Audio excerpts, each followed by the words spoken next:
Hi, it finally happened. I got my hands on some cans of Julius. I've only had a very small pour of this when my friends were doing a tasting nearly 2 years ago. And since then, I just, for whatever reason, the cans that I've bought for my friends or they've shared haven't been Julius. But this is, of course, the IPA of the world right now. And it was canned yesterday. Of course, I had a can yesterday, but that was after a long day of drinking fancy beer in central Massachusetts. You can actually make a pretty good day trip going out to central Mass, where you can go to Treehouse, and then from there I went to Armsby Abbey in Worcester, which is of course, the only bar where you can get plenty of Hill Farmstead on tap at all times. And then there are other good breweries. When I've done this trip in the past, I went to Medusa in Hudson, but I went to Cold Harbor this time, really tiny brewery in Westboro, and their beers are pretty good.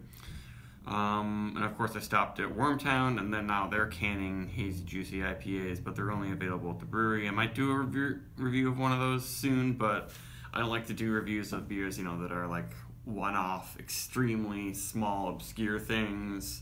I do, of course, do reviews of rare but really popular breweries. Then I do, Trillium collaboration reviews, but just because it seems like people are interested in seeing those reviews and what people think of the beer, because they might not be able to drink it, or they might want to trade for it and make sure that they actually will like it. But let's get on to Julius. So this one, they don't tell you much. Well, I guess they tell you nothing about the ingredients that go into it, except for being only American hops. And I've looked at clones and homebrew sites where they discuss the hops and brewing process of this one. And the main thing that everyone can only decide upon is that they have a complex, crazy yeast thing. It might be a yeast blend, and that Citra is the primary hop, and it's especially in the dry hop, and I know for sure that has to be the way, but no one knows what other ones they use. If they use, some classic C hops, or Mosaic and Amarillo are in there too, even though, Alter Ego, the brother of Julius is the one where they dry hop it with Mosaic and Amarillo. So I feel like those two aren't going to be very prominent at all in this beer. And really beautiful, massive head. It's got some darkness to it for sure. Wonder if there's a dash of caramel malt or something in this one. Because yes, the malt character actually changes from one Treehouse beer to another. A lot of these brewers, especially like Trillium, a lot of the beers, they all look super duper pale, even though they do experiment with, oats and wheat and triticale and rye, and they have just a dash of specialty malts in their beers, but almost none of them are this color. And my cat's gonna freak out here. Please don't knock over the camera. But that's just a beautiful, beautiful beer. And it's not, what I noticed is that it's not super duper murky.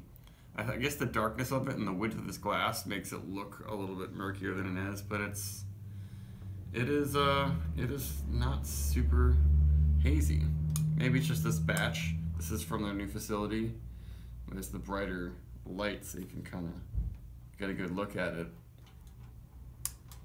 But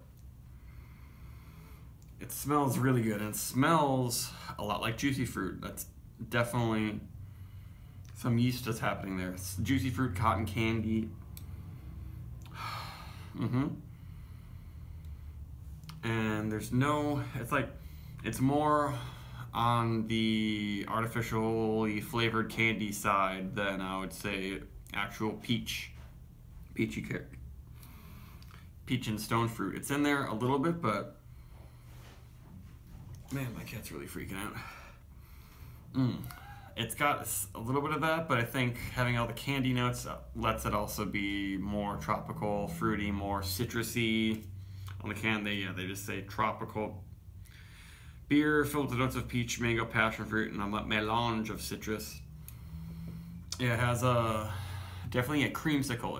The citrus is also really sweet candy, you know, vanilla, creamy added flavors citrus. It's not a bitter, pithy, citrusy. It's not even really grapefruity in the nose. But definitely the yeast is a huge factor in the aroma of this beer. And that's the reason why a lot of people like it. Like, I've been looking at a thread on Homebrew Talk website, and they think that it might be a mixture or a hybrid yeast that's like somewhere between like English ale yeast that's very fruity, and also a Hefeweizen German wheat beer yeast strain. And it's like, yeah, it almost seems like it's on the edge of banana, but I can definitely see that. But it's got elements of English, Belgian, and the Hefeweizen yeast strain all in there, but not any one of those in particular. Really low on the phenol. It's not very spicy yeast character. It's not like clove. And it's a pretty big aroma, but it's not quite filling the room exactly, like double dry hopped intensity. But I feel like a lot of that aroma is coming from the yeast. But yeah, super candy-like. It's not all just orange juice.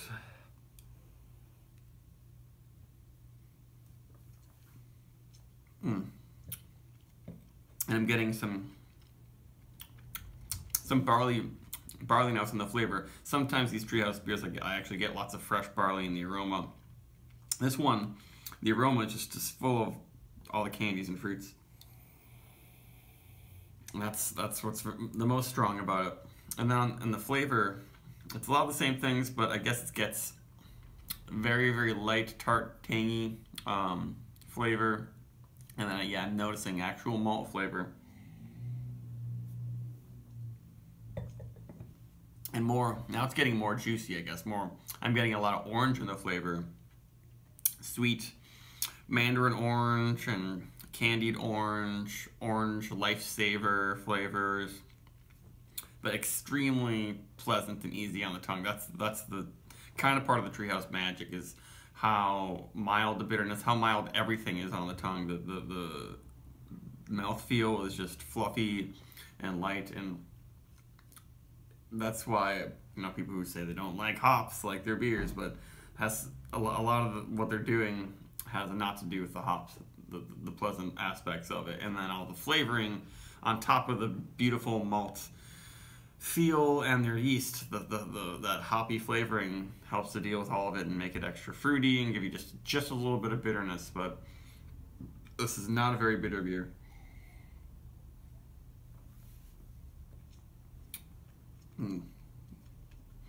Like, it almost seems like these New England style IPAs are almost better categorized as just a extremely multicultural, international like result, because it's so yeast driven, as opposed to Sierra Nevada, your classic American IPAs, that it's almost, you know, cross-continental sort of style.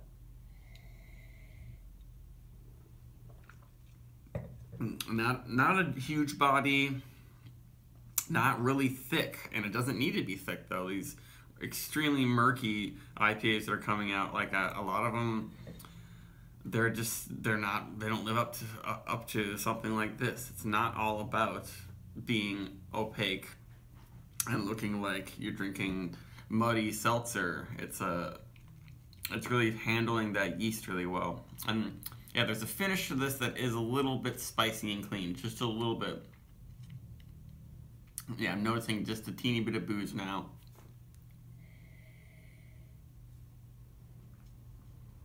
And that spiciness, it seems like it's mainly a yeast thing. It's almost, it is like a very mild black pepper thing happening now. Yeah, I don't know, I wonder if this batch isn't quite as good as some past ones, because I'm noticing a little bit of a bite.